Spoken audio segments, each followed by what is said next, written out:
Are you ready to transform your summer into an epic splash-tastic adventure? Say goodbye to wasteful, single-use water balloons and hello to the ultimate in reusable, eco-friendly fun with reusable water balloons.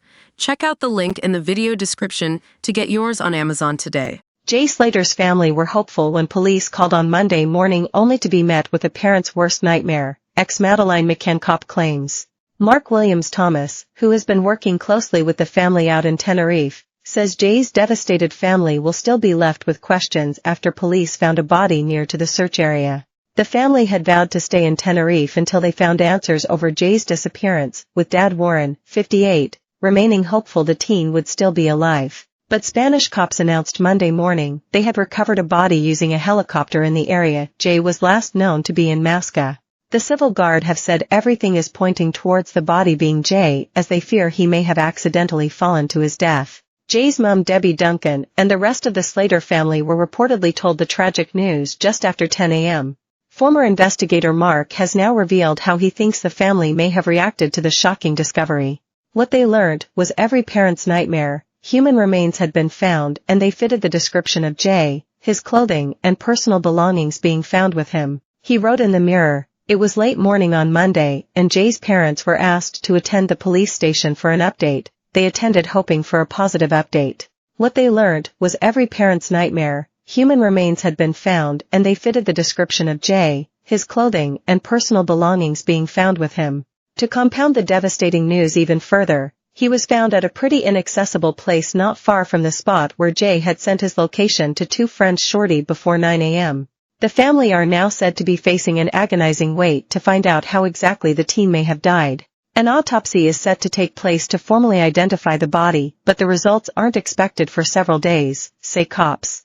The grim discovery of a body comes after weeks of agony for Jay's friends and family. Here is how the events unfolded. Sunday, June 16, Jay and his friends party at the last day of NRG Music Festival being held at Papagayo Night Club in Playa de la Americas, Tenerife. June 17, 3 to 6 a.m., Jay leaves with Ayub Qasim and another man for £40 a night Airbnb 23 miles away in the village of Masca. 7:30 a.m., Jay shares a photo on Snapchat standing at doorway of the Airbnb. 8:50 a.m., he calls pal Lucy May Law and says he is lost in the middle of nowhere with no water, a cut to his leg and 1% on his phone. Tuesday, June 18, pal's search area, but no sign of Jay. Local cops and mountain rescue teams start official search. Jay's mother, Debbie Duncan, flies to Tenerife. June 19 to 20th, Spanish police deploy drones, dogs, and a helicopter, but find no trace. Search moves to Los Cristianos amid possible sighting, but it is ruled out and they return to rural Deteno, near Masca. June 21st, Lancashire police offer support, but it is declined. June 22nd, Mum Debbie issues emotional appeal to Jay saying, "We just need you home." June 24th, claims of Jay sighting in Santiago del Tide, near to where he disappeared, and family believe a grainy CCTV image could be of him.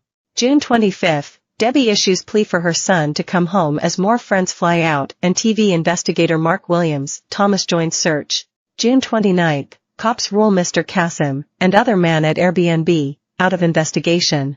June 30th, Spanish cops officially suspend hunt but say probe remains open. His family continue to search. July 15th, a body is found by helicopter search team close to where his phone last pinged. His possessions are discovered next to human remains. Spanish cops say it points to an accidental fall. A family source has also told our channel, Debbie is completely devastated. It's the news they've all been dreading. She has a lot of questions which she hopes will be answered in the coming days. It hasn't completely sunken yet. The hardest thing for her is to hear he was found so close to the original search site. It's hard to take. Jay's dad Warren, older brother Zach and Uncle Glenn had all been scouring the mountains for any trace of the teen. Along with volunteers and specialist mountain recuse teams, they spent 4 weeks looking for Jay. Cops have decided to not say where they found the body yet, but Mark claims it was around 20 minutes from where the Brit's phone last pin.